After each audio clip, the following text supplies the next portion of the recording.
Bon dimanche chez vous, bonne fin de journée et aussi bon début de semaine.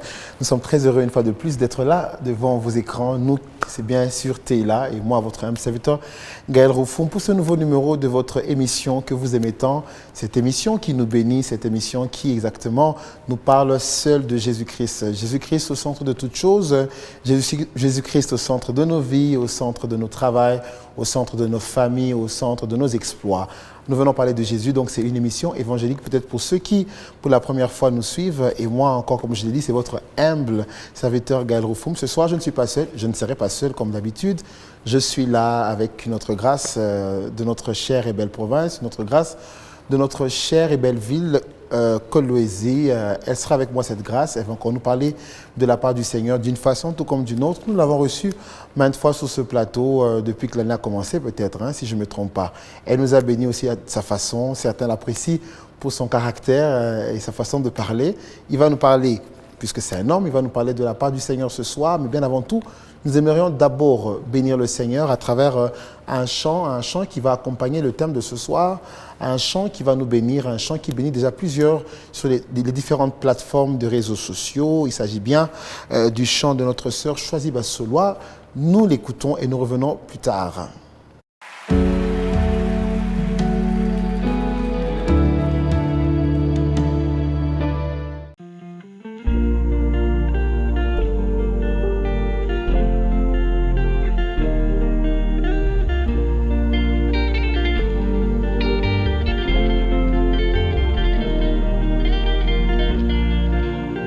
Mwana nanga kino mokolo lelo yo mwana te moyenge binyakele lelo pandango Dawidi mwana oyo wakufela baboti yobokoli yokolizi lelo wakomi mpe moto mambala mingi olakisanga ke pana yo impossibilité ezalaka te litomba nini nabungisa bonzambe nabalela biloko ya mokili oyo bombelinga dans le futur.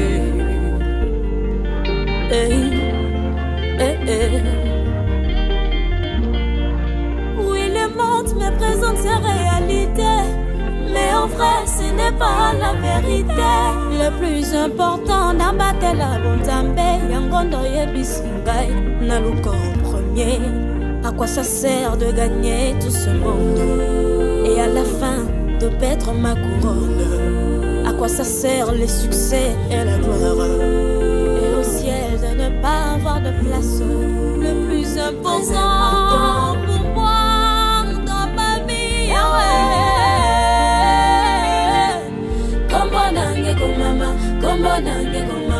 kunana lola. Le plus important, kunana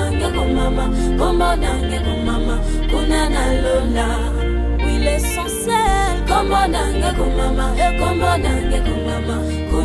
lola.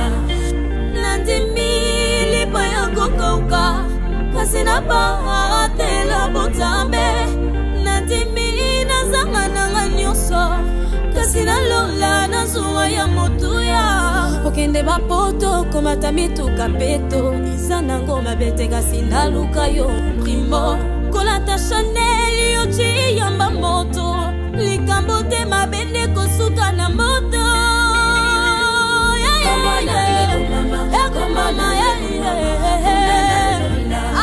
Le plus important,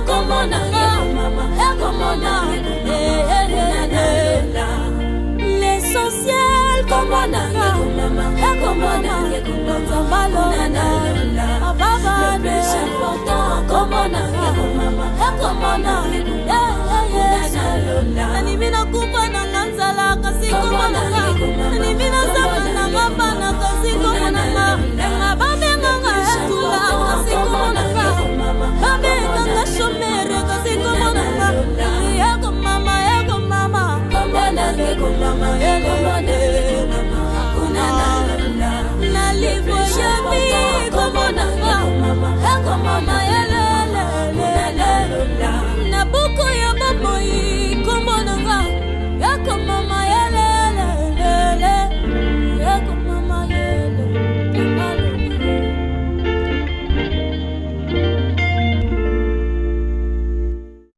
Voilà, j'espère que ce chant a fait plaisir à tout le corps du Christ, à tous ces jeunes aussi qui aujourd'hui ont choisi de servir le Seigneur, ont choisi de suivre l'Éternel et qui est d'ailleurs l'un des plus beaux choix d'avoir choisi le Seigneur Jésus-Christ comme Seigneur et Sauveur. Je crois que la leçon, elle est passée. Il s'agit bien de cette chanson de notre sœur Choisie Basselois qui nous a énormément bénis par cette belle composition qui est devenue un refrain pour moi, qui est devenue une hymne, qui est devenue une façon de me rappeler que le plus important est que mon nom soit écrit dans le livre de vie par les biens et tout ce qui s'ensuit n'est que vanité. Recherchons le royaume des cieux en premier, le reste nous sera donné par-dessus tout. Et comme je l'ai dit ce soir, je ne suis pas seul, je suis accompagné d'un homme très bien, qui nous parle bien de la part du Seigneur. Il est jeune, très jeune, et ce que j'aime, c'est que c'est dans sa jeunesse qu'il nous parle des choses profondes de Dieu, et c'est le plus important. C'est aussi un message pour ces jeunes qui sont encore embrouillés aujourd'hui, qui cherchent un chemin, qui cherchent à se positionner dans les choses de Dieu. Je crois que le fait de voir un jeune nous parler de la part du Seigneur est aussi une façon de nous encourager. Alors, il s'agit bien de notre prophète Hervé, à qui je dis bonsoir. Bonsoir, Papa Gaël. Comment vous allez? Dieu fait grâce, et vous-même, ça va? Ça va. On vous revoit encore sur notre plateau. C'est un plaisir? Oui, c'est un très grand plaisir, surtout un honneur. Ah, surtout. Merci d'avoir accepté notre invitation. Et comme je l'ai dit, vous êtes là pour parler de la part du Seigneur. Effectivement. On a Mouimbaji, bon, peut-être on est Mbaramichieux. Il n'y a pas un événement qui se prépare, mais bon, il vient juste nous parler de la part du Seigneur.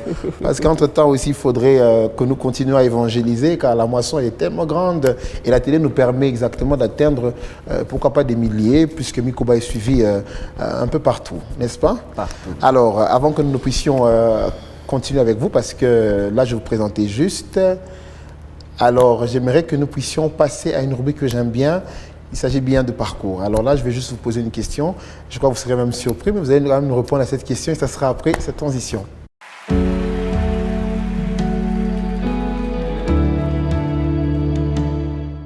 Alors, comme je l'ai dit, cette rubrique, normalement, nous parle de vous, de qui vous êtes. Je crois qu'on vous a déjà reçu. Je sais, peut-être brièvement d'abord, pour nous rappeler. Vous allez vous résumer en 2 minutes, juste la personne que vous êtes, et comme ça, après je vous reviens avec une question, peut-être qui cadrera avec votre vécu actuel dans le corps du Christ. Voilà, alors qui est le frère Hervé, plutôt le prophète Hervé pour ceux qui vous suivent pour la première fois? Voilà. Ok, je suis un serviteur de Dieu. Je suis quelqu'un qui est passionné par le Seigneur Jésus-Christ. Et surtout, ma plus grande passion, je suis quelqu'un qui est en train de travailler à la cohérence entre la doctrine et le vécu. Ce que nous vivons et ce que la Bible dit, ce que la parole de Dieu dit. Et qu'est-ce que je fais? Je suis en dehors du domaine libéral dans lequel j'œuvre. Je compose de la musique. Je suis responsable de la jeunesse au sein des ministères Génération Joël Secteur Ville, ici à Kolwezi. Et j'écris aussi. Des livres? Oui, très bientôt. Le premier va sortir d'ailleurs. Ah d'accord, donc un livre se prépare, c'est ça? Oui, oui. On peut avoir le titre ou bien on réserve cela? On peut avoir la primeur de... Ma vision, ma passion. Ma vision, ma passion. Toujours des thèmes raccourcis comme ça. Oui. Voilà. Alors là, il s'agit du prophète Hervé, comme il l'a dit, il est à part le libéral qu'il fait, il est passionné des choses de Dieu. Et entre-temps, il gère aussi la jeunesse, n'est-ce pas, du secteur ville, ministère Joël, avec le pasteur Elidoum. Le pasteur Élie, voilà, que nous saluons. Merci papa de nous avoir libéré votre fils. Alors comme je l'ai dit, c'est que je vais juste vous poser une question, peut-être qui va peut-être cadrer avec le thème, parce que le thème on ne l'a pas encore cité, mais j'aimerais quand même avoir votre point de vue sur un sujet puisque vous êtes jeune et que j'en suis aussi à Tuyazeka, donc comprenez que nous sommes jeunes. C'est entre jeunes que ça se passe. Alors moi j'ai quand même une inquiétude parce que je sais qu'aujourd'hui vous gérez la jeunesse, vous gérez sûrement des jeunes. Quand je dis jeunes, peut-être, c'est qu'on sait que dans les églises on peut bien dire un culte des jeunes, Oui. La jeunesse va jusqu'à quand on se sent encore fort, ça peut être 70 et qu'on sort, mais on est vraiment conscient que dans nos assemblées, lorsqu'on a des cultes, ce n'est pas quelqu'un de peut-être même 40 qui sera avec vous, ou 35 même, voire. Oui. C'est souvent des jeunes comme ça que nous constatons qui sont là. Alors, vu que vous êtes tout le temps avec la jeunesse, j'aimerais juste savoir quelle est la place de la jeunesse aujourd'hui dans l'Église. Hein. Quand je dis dans l'Église, je veux dire, est-ce qu'elle est encore considérée comme une pépinière ou bien comme un échec? Parce que la jeunesse d'aujourd'hui, elle est quand même pervertie. Elle n'est plus celle d'avant qui avait des très bonnes mœurs. Elle a des très mauvaises mœurs. Est-ce que vous pensez qu'encore que la jeunesse au sein de l'Église, elle a sa place? Ok, ah oui. La jeunesse, elle a toute sa place au sein de l'Église. Elle a toute sa place au sein de l'Église. Je trouve que de nos jours, la jeunesse est le plus grand pilier que l'Église puisse avoir. Okay. Parce que il y a des ados, il y a des enfants de l'école des dimanches, il y a des écoles d'ados aujourd'hui qui naissent dans nos églises. Mais ceux-là sont considérés comme des gens qui viennent pour la relève. Mais dans le corps du Christ, ainsi que dans nos communautés, la vie même de l'Église, elle se fait sentir par la jeunesse. Et la perversion, elle est là, elle est grande. Et moi, je me dis, c'est d'ailleurs ce qui me motive à parler de ce pourquoi nous allons parler aujourd'hui, ce dont nous allons parler aujourd'hui. La perversion, elle est là. Mais je me dis que la jeunesse perd ses mœurs, les mœurs d'avant, parce que aussi, il y a quand même un problème. C'est que Proverbe dit, instruis ton enfant selon la voie du Seigneur. Quand il sera grand, il ne va pas s'en détourner. C'est qu'ils n'ont pas été instruits, ils n'ont pas été préparés. Les jeunes n'ont pas été préparés. Et c'est comme ça que par faute de modèle, par faute d'instruction, nous avons beaucoup de frères, beaucoup de jeunes sœurs, beaucoup de jeunes frères qui sont dans la perversion et dans ce qu'ils sont aujourd'hui. Et il y a un jeune avec qui j'étais il y a quelques semaines qui m'a dit mais prophète, je sens que le monde propose mieux que l'Église. Alors je lui ai dit non, le contenu de l'Église il est très bon. Au fait, ce qui fait que les jeunes aujourd'hui, on ne les sent pas vraiment à l'Église, c'est parce que aussi l'Église ne propose pas quelque chose qui va avec. Il y a d'abord l'instruction, un problème de modèle, mais il y a ce que nous proposons. Qu'est-ce que nous proposons pour les garder avec nous? Mais prophète, quelque part, je circulais sur les réseaux sociaux, j'ai vu un grand prophète, il s'agit bien du prophète Joe Grace, que je salue. Il disait une chose, être païen aujourd'hui est devenu démodé, n'est-ce pas? Démodé. Je crois que c'est un constat qu'il a fait parce que il y a tellement beaucoup de jeunes aujourd'hui qui sont sur les réseaux sociaux. Moi, entre-temps, je parcourais sur TikTok. C'est tout le monde qui est prophète, c'est tout le monde qui est évangéliste, c'est tout le monde. On a comme l'impression que, exactement, il y a un nouveau vent d'une certaine jeunesse qui... Ils sont tout jeunes, parce qu'à l'époque, les prophètes étaient des papas, des bishops, ce sont des vieux. Oui. Mais est-ce que vous allez me dire que l'Église, parce que là, je reviens sur ce que vous avez dit, est-ce que l'Église ne propose pas quelque chose d'adapté? Je ne pense pas. Parce que si cette jeunesse... J'y arrive, si cette jeunesse aujourd'hui que nous retrouvons sur nos chers réseaux sociaux, sur nos chères plateformes, où ils sont nombreux à crier le nom du Seigneur, à prophétiser en désordre, excusez-moi, et que vous allez me dire que oui, voilà, l'Église ne propose. Non, mais si ils le font parce que l'Église a proposé cela. Encore, je reviens à ma question. Remarquez bien, nos mamans, à leur époque, les églises étaient pratiquement les églises méthodistes, les églises catholiques, les églises de réveil, elles étaient peu. Mais aujourd'hui, il y a beaucoup d'églises dans un coin. Il y a une église de réveil dans l'autre, une église de réveil dans l'autre, une église de réveil. Mais on remarque que nos parents, ils avaient des bonnes mœurs. Oui. Quand je dis, veut dire que la femme qui entre dans le foyer, elle sait c'est quoi le mariage. Oui. Elle sait respecter son homme. Elle sait craindre, même si on ne l'a pas instruit comme il le faut, par exemple, selon l'église ou encore selon la parole de Dieu, mais seulement l'éducation peut-être reçue des ancêtres. était quand même bonne. Mais quel est finalement ce décalage? Parce que moi, je ne comprends pas ce que vous dites que l'Église n'offre pas mieux. Et même l'instruction, en fait. Parce que d'eux, quand même, je vois que par rapport à eux, nous, on a reçu plus de l'Église. Parce qu'on est tous prophètes sur les réseaux sociaux. Oui. N'est-ce pas? Oui. Vraiment, quand je vais rentrer dans le cœur, c'est là que le cœur du thème. C'est là que je vais vraiment parler de qu'est-ce que nous proposons en termes d'évangile. D'accord. En termes de... Voilà, parce que nous voulons un peu redéfinir les choses comme elles nous ont été définies avant. Alors, qu'est-ce qu'il y a? C'est que aujourd'hui, avec la naissance de tout ce que vous voyez, la naissance des églises, moi je dis qu'il y a du positif, il y a aussi du négatif. Ça montre que beaucoup de gens commencent maintenant à avoir la soif, mais il faut canaliser cette soif. Très bien. Aujourd'hui, tout le monde, quand quelqu'un se convertit, quelqu'un vient au Seigneur, il veut directement être prophète. Il veut directement être pasteur, il veut être apôtre, il veut... Non, on ne vient pas au Seigneur d'abord pour ça. Très bien. Ce n'est pas l'important. Le but quand on vient au Seigneur, c'est que d'abord, nous soyons sauvés et que nous appartenions à une famille.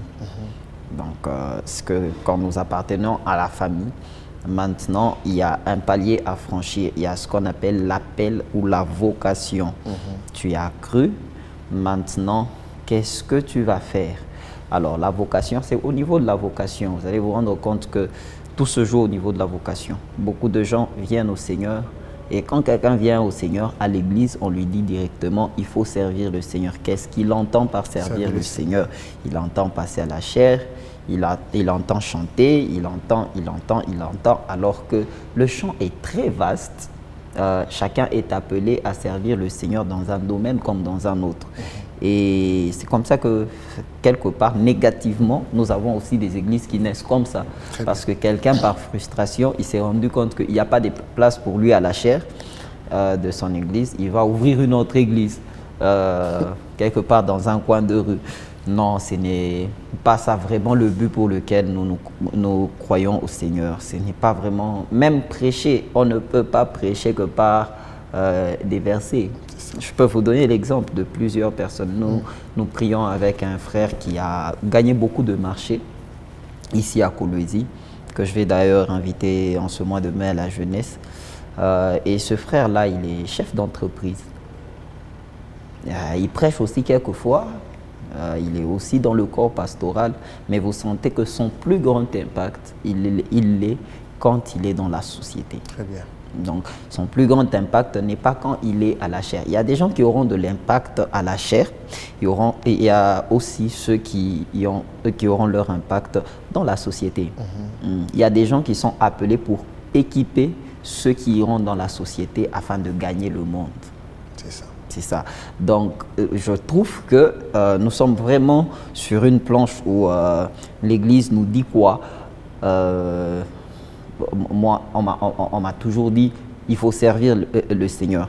Quand on m'a dit il faut servir le Seigneur, je me suis rendu compte que la plupart de fois, j'ai manqué de servir le Seigneur dans certains domaines où je pouvais être bien utile qu'à la chair. Très bien. Et je me suis vraiment limité à la chair. Aujourd'hui, par exemple, ce que je suis en train de faire ici, je ne fais pas ma promotion, je fais la promotion du Seigneur. Exactement. Je suis en train de faire l'œuvre du Seigneur. C'est que vous faites une émission où l'évangile est partagé. Qu'est-ce que vous faites? Vous faites l'œuvre du Seigneur. L'œuvre du Seigneur, c'est très grand. C'est très grand. En tout cas, merci beaucoup. Le champ est vaste. J'ai quand même tenu à vous poser cette question, vu que vous gérez les jeunes. Oui. Et on aimerait se rassurer que vous, qui avez les bâtons de direction des jeunes, vous vous rassurez au moins d'inculquer cela dans la tête de cette jeunesse qui aujourd'hui a perdu quand même de l'estime à l'endroit de nos aînés, n'est-ce pas? On va se le dire. Oui, c'est très important. Alors, merci. Merci beaucoup en tout cas d'avoir répondu à cette question qui est partie comme ça. Alors nous allons exactement aller au vif du sujet, à notre thème de ce soir, et ça sera après cette transition.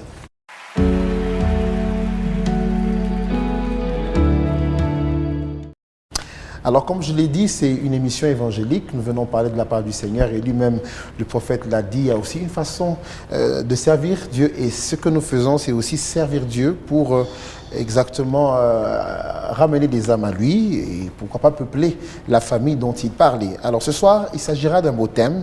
J'ai beaucoup aimé lorsque je l'ai vu.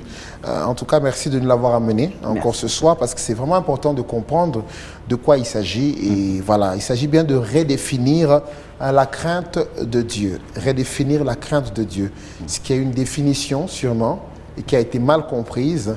Et on essaie de la redéfinir pour que plus d'une personne comprenne mieux le message. Alors, de quoi il s'agit, Papa Hervé? Pourquoi vous voulez, vous, redéfinir la crainte de Dieu?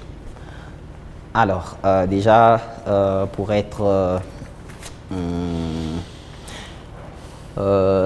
un peu canaliser le sujet, je voudrais dire ici, quand on parle de redéfinir, je ne veux pas redéfinir quelque chose qu'un père aurait dit ou quelque chose qui a été dit. Mais je veux vraiment redéfinir ce que la personne a compris dans sa tête. Parce que souvent, ce qu'on nous a dit, craindre le Seigneur, craindre le Seigneur, craindre le Seigneur, ça a vraiment été mal perçu par nous. Et pourquoi nous voulons le redéfinir? Justement parce que nous nous rendons compte que beaucoup de gens sont à côté de la plaque de ce qu'ils appellent crainte de Dieu. Et retournons un peu dans ce que la Bible nous dit. Essayons un peu de comprendre autrement essayons un peu de comprendre de la meilleure façon la pensée que renferme cette phrase « crainte de l'Éternel ». Parce que dans la pensée biblique, généralement, la Bible n'a pas été écrite en français. La Bible n'a pas, nous ne sommes pas les premiers destinataires de l'écriture. La Bible a eu ses premiers destinataires. Alors, lorsque vous voulez comprendre une pensée, retournez d'abord dans son contexte, dans l'arrière-plan du texte, et voyez ce que cela pouvait dire. Et retournez aussi aux textes originaux. Qu'est-ce que cela peut dire?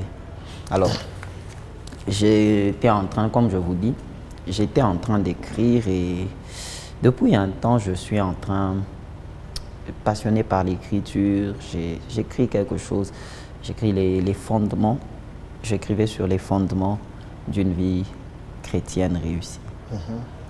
Et quand on parle des fondements, on voit ce qui est avant, ce qui vient avant tout. Et quand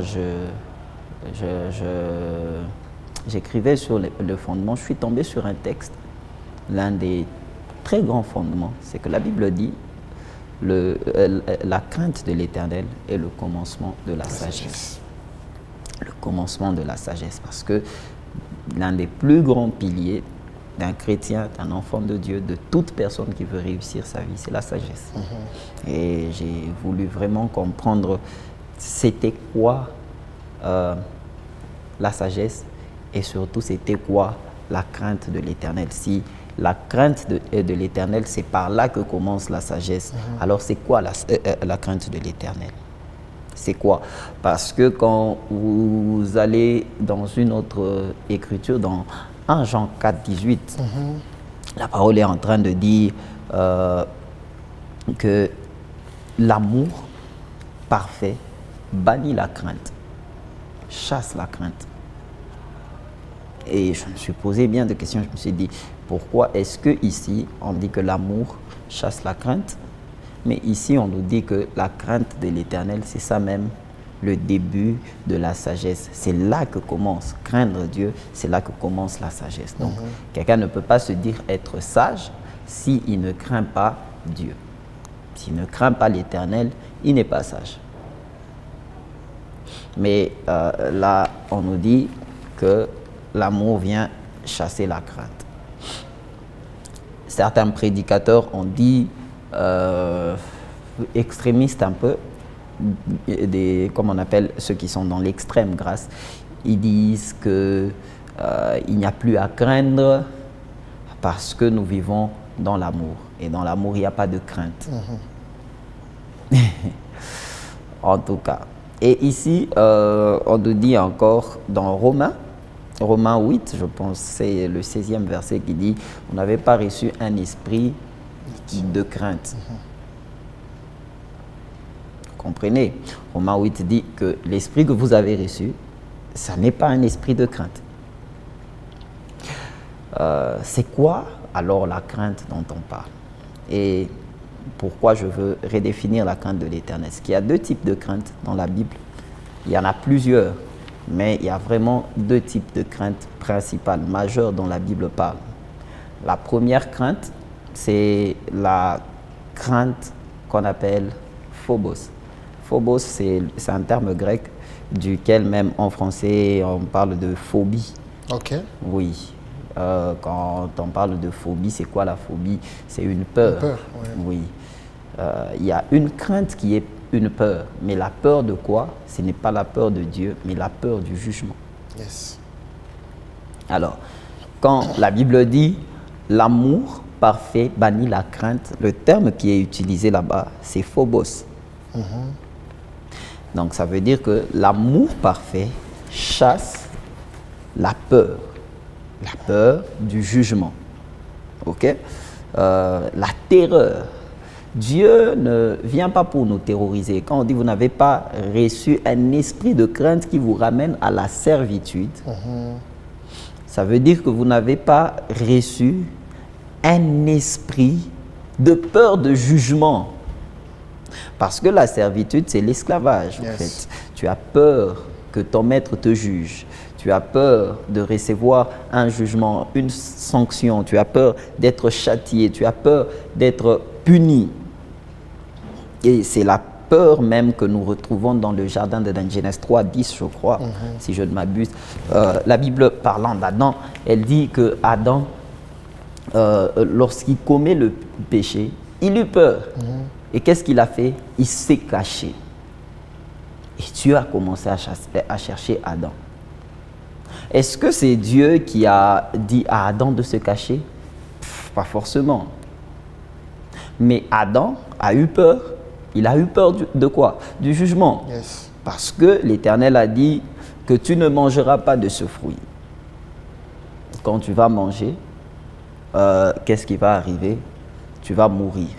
Et donc, Adam avait peur de la mort alors qu'il était déjà mort. Yes. C'est comme ça que la première crainte dont on parle ici, c'est une crainte qui t'éloigne de Dieu. Ça t'éloigne de Dieu. Et remarquez, Papa Gaël, on nous a beaucoup prêché quand on nous parlait de crainte de Dieu. Dans notre tête, c'était une crainte de jugement. Yes. Et aujourd'hui, nous avons les chrétiens qui croient pour éviter l'enfer. Très bien. Je ne veux pas aller en enfer, c'est pour cela que je crains Dieu. Non, on ne craint pas Dieu parce que l'enfer existe. On ne craint pas Dieu parce que la Bible dit le salaire du péché, c'est la mort. Mais il y a aussi une continuité. La Bible dit le don gratuit de mais le don gratuit de Dieu, c'est quoi? C'est la vie éternelle en Jésus-Christ. Il y a quand même un don gratuit ici. Et généralement, quand on nous a prêché, on nous a plus dit le salaire du péché, c'est la mort. Pourquoi vous vous arrêtez là-bas? Continuez et dites aussi qu'il y a un don gratuit de Dieu. Très bien. Okay? Et ça a fait que les gens ont eu des craintes de jugement. Les gens ont eu peur d'aller dans le feu. La peur d'aller dans le feu. Et quand il y a la peur d'aller dans le feu, il n'y a pas d'amour. Yes. Il n'y a pas d'amour. Et vous n'allez pas... c'est comme une femme qui veut épouser un homme juste parce qu'elle a peur de finir sa vie pauvre. Je ne pense pas que la base de ce mariage-là soit solide. Pas du tout. Encore finir célibataire. Ou pour finir célibataire. Elle a peur de finir célibataire parce qu'on va se moquer d'elle. Je ne pense pas que ce soit une base solide pour un mariage. Et lorsque nous voulons aussi marcher avec Dieu, la motivation doit être d'abord l'amour. Très bien. Et la deuxième crainte, je vais m'arrêter par là, comme ça je vais aussi vous laisser quelques minutes. La deuxième crainte, elle est passionnante. C'est celle que j'aime. Quand on dit la crainte de l'Éternel, c'est le commencement de la sagesse. C'est vraiment le début de la sagesse. Cette deuxième crainte, elle vient d'un terme hébreu. C'est ira. Ira, c'est la révérence. C'est le respect profond. Ira, ça n'a rien à voir avec la peur, avec la phobie. Ira, ça a tout à voir avec le respect que nous avons envers une personne. Quand vous invitez quelqu'un, sur votre émission, quand il vient, dans sa façon de se présenter vers vous, sa façon de venir démontre même combien il vous respecte. Ce n'est pas de la peur. Vous comprenez? Lorsque vous recevez quelqu'un chez vous, quelqu'un qui vient, c'est quelqu'un pas qui a peur de vous, mais c'est quelqu'un qui vous respecte. Exactement. Lorsque vous avez des agents ici, vous êtes responsable. Lorsque vous donnez des ordres, ils les suivent, pas parce qu'ils ont la peur de la sanction, mais parce qu'ils vous respectent et respectent cette structure. Et ceux qui ont peur d'être sanctionnés, finalement, un jour se diront, ils feront quelque chose, ils ne seront pas sanctionnés, ils se diront, vous comprenez. Et je vais vous dire une chose, c'est vrai, je ne remets pas en question le jugement. Le jugement, il sera là, l'enfer est réel, Jésus-Christ va revenir. Il y a ceux qui seront enlevés, il y a ceux qui seront jetés dans le feu. Mais Papa Gaël, ce qui est aussi vrai, c'est que il y a beaucoup de gens qui ont craint le jugement et aujourd'hui, ils se sont même habitués au péché. Ils se sont dit, le jugement traîne, et donc le jugement n'aura plus lieu. Soit ils ont vu quelqu'un, ils se sont dit, mais telle femme, j'ai rencontré un cas par exemple pareil, une sœur qui s'est gardée pendant longtemps. Elle s'est gardée, mais après, l'homme ne venait toujours pas. Mais elle a vu une de ses amies qui pouvait se conduire comme elle voulait. Elle servait toute le Seigneur. Après, un jour, elle est venue me voir, parce que c'était une amie, elle me dit, mais, mon cher, je ne comprends pas. Si moi, je me suis gardée pendant longtemps comme ça, jusque-là, je n'ai pas le mariage. Mais cette fille, on sait tous, dans notre église, que c'est une fille qui se me conduit. Mais on l'a épousée.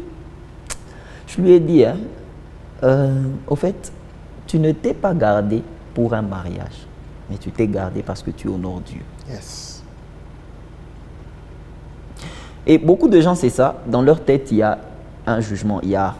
Ils se disent, si je me garde, Dieu fera à ce que je ne demeure pas célibataire, que j'ai un mari riche, que j'ai un mari... C'est comme ça beaucoup de sœurs.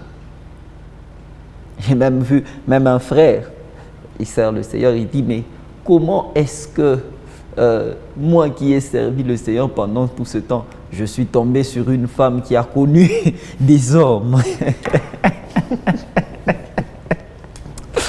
Papa Gaël, vous voyez que la base déjà, elle est mauvaise. Ce n'est pas pour ça que tu crains le Seigneur. Ce n'est pas pour, après avoir une femme qui a aussi craint le Seigneur pendant tout ce temps comme toi. C'est le Seigneur qui juge quelle femme il va te donner. Yes. c'est le Seigneur qui juge, quel travail tu auras? Remarquez, nous étions à l'école, il y a des gens qui se donnaient corps et âme parce qu'on leur disait, si tu réussis à l'école, tu réussiras la vie. Alors, par peur d'échouer la vie, les gens se sont battus. J'ai vu des gens qui étaient toujours premiers des classes. Moi, j'ai été un élève très brillant. Vraiment, j'ai été brillant.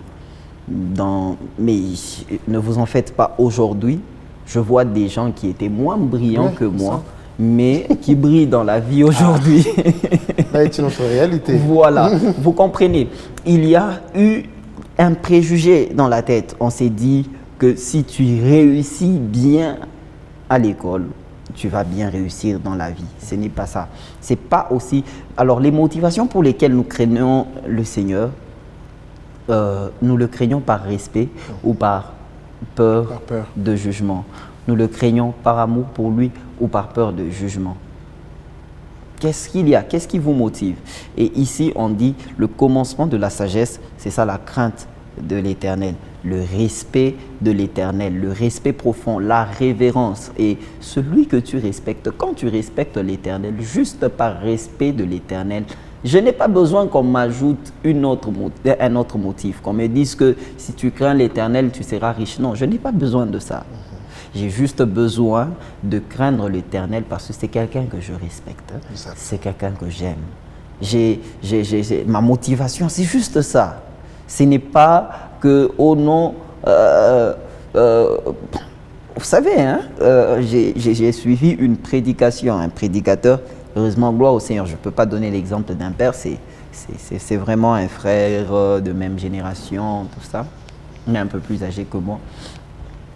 Mais on a cru au Seigneur presque ensemble. Il parlait sur les avantages de la crainte de Dieu. Je me suis dit, bon, c'est très bien d'en parler, mais il faut aussi vraiment circoncire le cadre. Et il faut vraiment épingler que nous ne le craignons pas pour tous ses avantages. Yes. Ah, surtout. Nous ne le craignons. Il y a beaucoup d'avantages. Il y a la longévité, il y a la richesse. Il y a beaucoup de choses quand on craint l'Éternel. Mais ce n'est pas ce pourquoi on le craint. On le craint parce qu'on le respecte. Aujourd'hui, parce que mon corps est le temple du Saint-Esprit, Dieu vit en moi. Mon corps, je ne veux pas aller faire avec n'importe quoi. Yes. Puisque j'honore mon Père, celui qui m'a racheté, je respecte, j'honore l'œuvre de la croix de Christ, je ne vais pas fouler aux pieds sa grâce. Et c'est ça même qui doit être la motivation de notre crainte. Et Papa Gaël, je vous dis, quand je dis vraiment redéfinir, vous allez comprendre qu'on a mal défini. En passant, aujourd'hui, je sortais, j'ai croisé un évangéliste, chez qui j'ai même fait une offrande. Il était en train d'évangéliser parce que ça m'a vraiment... Je me suis dit, des gens comme ça, il n'y en a plus. Quelqu'un qui criait sous le soleil, l'État maïcha kwa mungu, l'État, je l'ai même arrêté, j'ai dit, ah, Mutumishi, kunyamai. Parce que ça m'a vraiment marqué. Mais il y a un petit bémol dans tout ça. Il dit, Lufulu kwako, ongo pa mungu. Non, Ushongo pe mungu njulufulu. Non. Écoutez, Papa Gaël, que tu craignes Dieu, que tu ne le craignes pas, nous mourrons un jour. Et même si on ne meurt pas, Jésus va revenir. Jésus va revenir. En tout cas. Et c'est vraiment, le message n'est plus une bonne nouvelle, c'est devenu plutôt un message de terreur. Même quand je vous disais qu'il y a vraiment un problème de message à l'église actuelle aujourd'hui. Nous sommes plus dans la terreur que dans la bonne nouvelle. Très bien. Parlons de la bonne nouvelle, ne terrorisons pas les gens. Dieu n'a pas besoin de terroriser. Sinon, Jésus-Christ, il allait vraiment venir comme un juge pour nous. Il allait vraiment venir avec toute une myriade d'anges. Mais il est venu comme un simple homme. Pourquoi il est venu comme un simple homme? Pourquoi il a pris la chair? Pourquoi? Parce qu'il fallait qu'il puisse aussi vivre comme un homme, que l'homme se sente compris par son Dieu. Et c'est l'amour qui nous a... c'est vraiment l'amour qui nous a gagnés à Dieu. Ce n'est pas la terreur. Merci beaucoup. Très bien. En tout cas, merci beaucoup, prophète. Oui. C'était calme, posé, la leçon glissée. En tout cas, entre-temps, moi aussi, j'étais bien édifié. J'ai compris beaucoup de choses aussi pendant que vous étiez en train de parler. Et je crois clairement que vous avez vraiment redéfini la crainte de Dieu. Personnellement, je comprends que, comme vous l'avez dit, c'est exactement la révérence, le respect que nous donnons à Dieu au lieu de la peur qui, peut-être, à un moment, nous terrorise.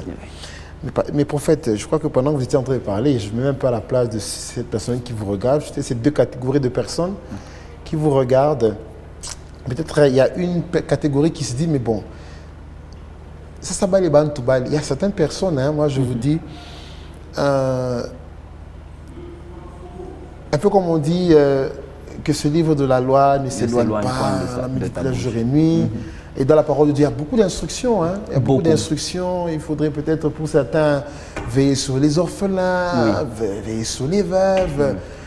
Vraiment, ils sont là parce qu'ils se disent, voilà, pour le respect de Dieu, ils se donnent vraiment, ils se donnent à tout ce qu'il y a comme instruction qui concerne même le prochain, l'amour du prochain. Effectivement.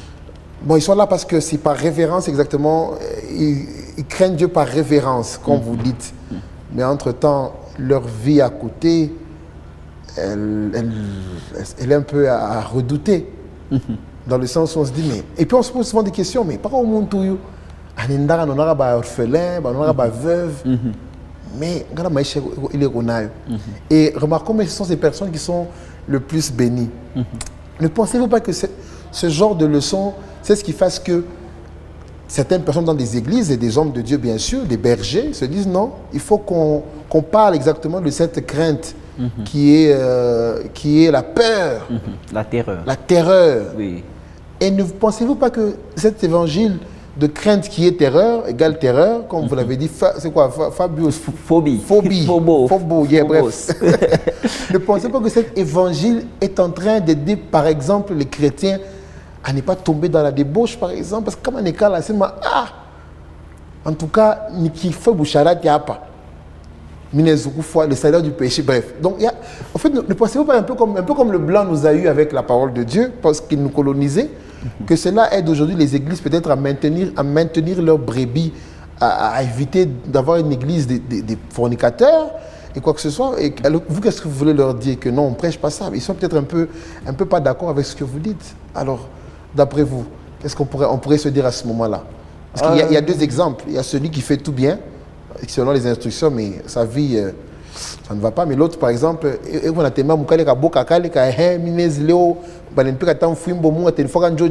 j'évite tout ça. Donc, terreur, voilà. Déjà, parlons de message. Je ne suis pas sur... mon problème, ce n'est pas vraiment le message qu'on prêche, mais comment on le prêche. Qu'est-ce qu'on présente? Vous avez parlé du colon. On nous raconte une légende, on nous dit pour faire les rails ici, c'était un travail pénible. Pénible, j'ai même suivi ça. Alors le blanc, qu'est-ce qu'il faisait? Il mettait des lunettes, il les laisse, il dit au noir que ce sont mes yeux que je laisse. Je pars. Celui qui va faire, celui qui prend une pause, celui qui souffle un peu, je viendrai le châtier. Et le noir, lui, c'était par quoi? Par terreur. Il y a des yeux qui me voient, alors qu'il n'y avait rien qui me voyait. Vous comprenez? Qu'est-ce que je veux dire? Dieu a dit à Adam, si tu manges, tu mourras. Ok? Adam a mangé. Est-il mort, n'est-il pas mort? Physiquement, non. J'aime votre réponse. C'est même ça la bonne réponse. Il a encore vécu. Voilà. Alors, vous comprenez que Dieu ne voulait pas... Adam a compris un peu comme l'exemple que je vous ai donné. Il y a des lunettes qui me surveillent. Dieu n'a pas fait ça. Dieu n'a pas fait comme le colon. Dieu voulait plus lui parler d'une mort qui est spirituelle parce que, ne vous en faites pas, ma position à moi est que l'être humain a été fait pour passer, pour mourir. Il n'a jamais été créé pour être éternel. Non. Ma position à moi, c'est que Dieu qui a créé Adam, il a mis un début, un commencement à ses jours et une fin. Vous comprenez? Pourquoi? Parce que pour preuve, quand il lui a dit tu mourras, le fruit qu'il a mangé ne l'a pas tué physiquement, mais l'a tué spirituellement. Vous voyez? Donc la chair ici, le corps, devait toujours, de toutes les façons, mourir. Parce que Adam n'est pas mort par le fruit physiquement, mais il est mort spirituellement. Mais après, quand son temps de mourir est arrivé, il était mort. Vous comprenez? Alors, qu'est-ce qu'on dit aux gens? Comme on est dans le Boucharati, ou t'as pas ta sida, et s'il prend toutes ces précautions, il n'y a plus lieu de craindre Dieu. Vous comprenez? Il peut aussi se dire comme Adam, ah ok, j'ai mangé, mais je ne suis pas mort.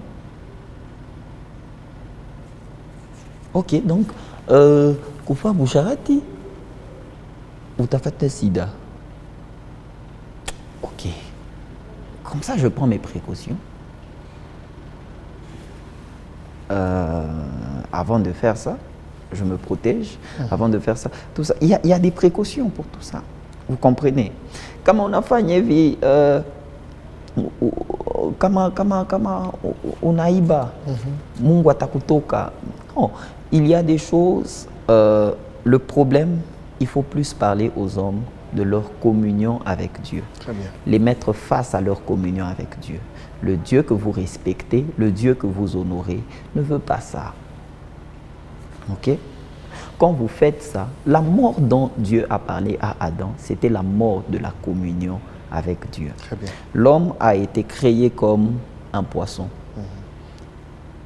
Tout être humain, ou plutôt toute créature, a été créée avec un environnement dans lequel il pouvait vivre. Si les arbres ont été tirés d'où? De la terre. Le poisson a été tiré de quoi? De la mer ou de l'eau. Mais dites-moi, lorsque vous enlevez un arbre de la terre, continuera-t-il de vivre? Il ne va plus vivre.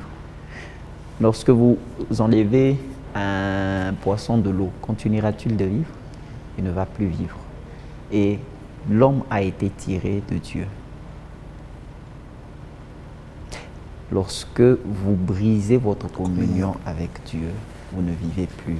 Vous n'êtes plus un homme. Vous êtes comme un animal. Vous ne servez à rien. Donc si je comprends bien, on doit rester sur exactement cet évangile qui nous ramène à communier.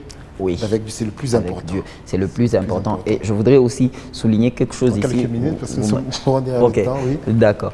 Vous m'avez dit ici que la crainte, elle est... il y a des gens qui sont bénis, riches, mais qui font des mauvaises choses. Non, au fait, la bénédiction matérielle répond à certains principes spirituels. Et une personne peut ou ne pas avoir une bonne communion avec Dieu lorsque elle répond à ces principes. D'accord. Ça va aller. Merci. Merci beaucoup, prophète. J'avais beaucoup à dire. Tellement que vous écoutez était très intéressant. En tout cas, je vous dis merci déjà d'avoir accepté notre invitation. Je crois que le message, il est clair. Merci. En tout cas, il a été très clair. Vous étiez très clair et concis. Et j'espère que vous qui nous avez suivis aussi, vous qui nous avez suivis exactement, vous avez aussi été bénis par ce beau message de notre prophète Hervé. Nous allons recevoir très prochainement. Merci. En tout cas, on espère vous voir sur ce plateau pour les prochaines fois. Pas de problème. C'est vous qui appelez à n'importe quand. D'accord. Et shalom chez vous. Bonne soirée chez vous. Et surtout, bon début de semaine dans la paix, dans la joie et dans la gloire du Seigneur.